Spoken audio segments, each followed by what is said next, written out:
sa mga nurses ng Tonto Medical Center, our beloved team, sa aming honorable guest ngayon, si Dr. Gonzaga. Good afternoon po sa inyo lahat. Last night, nagsusulat po ako ng gusto kong sabihin dito. Pero alam niyo yun, parang nakita ko parang mga 10 pages na po yung sinusulat ko. Sabi ko, papasa ko lang ng December ng board exam, ang dami ko na sinusulat. Di ba? Parang ang dami ko lang gustong gawin sa mundo. Pero hindi ko yun eh. Pero bago ko po simulan, gusto ko munang i-welcome ang mga parents. Sino po ba yung mga parents, mga relatives ng graduate? Taas po natin ang kamay natin. Taas po, dapat proud po tayo. Okay? So, yung katabing parents niyo po, sabihin niyo po sa kanya, congratulations. That's it.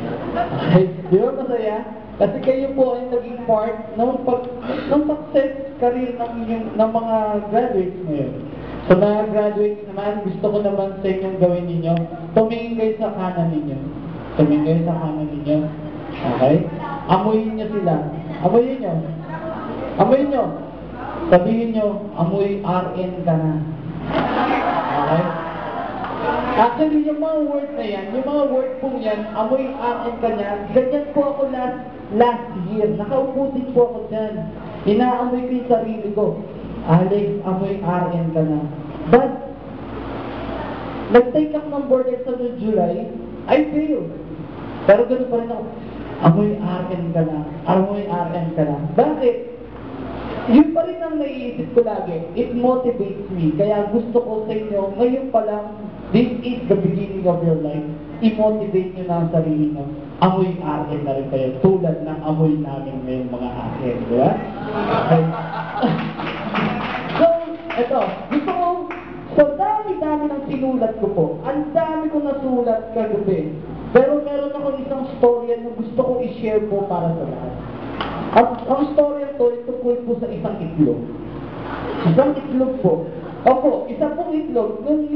Merong isang storya na isang tao daw nakapulot ng isang itlog. Itong isang itlog na ito, ginawa niya, nilagay niya doon sa mga manok. Nalimliman po yung itlog na ito ng isang manok.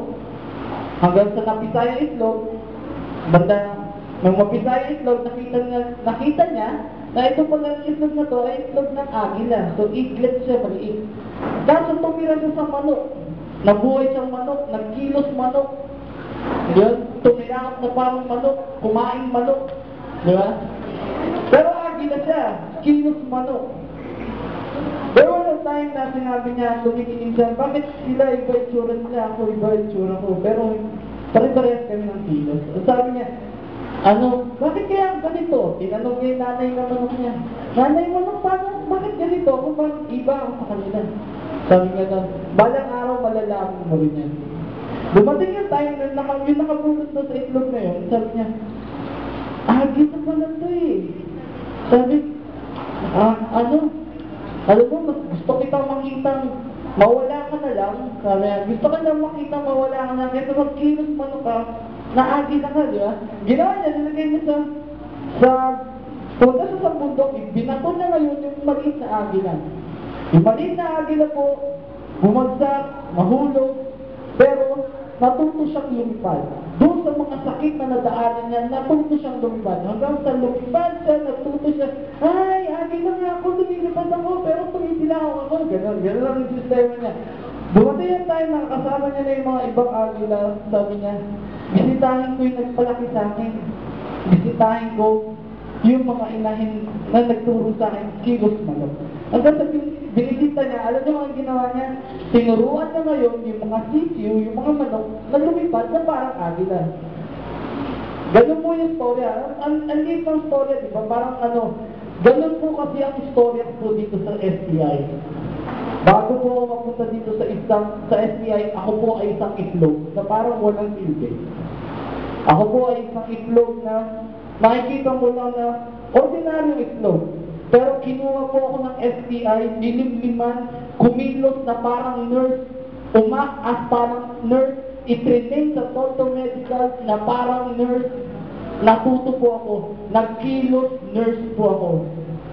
Dumating yung time, sabi na STI, bibitawan na kita Alex, bibitawan na kita.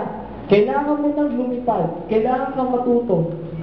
Hanggang sa binitawan po nila ako, bumagsak po ako, aminado ako, second taker po ako ng board exam, bumagsak po ako, pero doon sa mga pagbagsak ko, lahat po yun ninanamnam ko, hanggang sa matuto akong lumipad.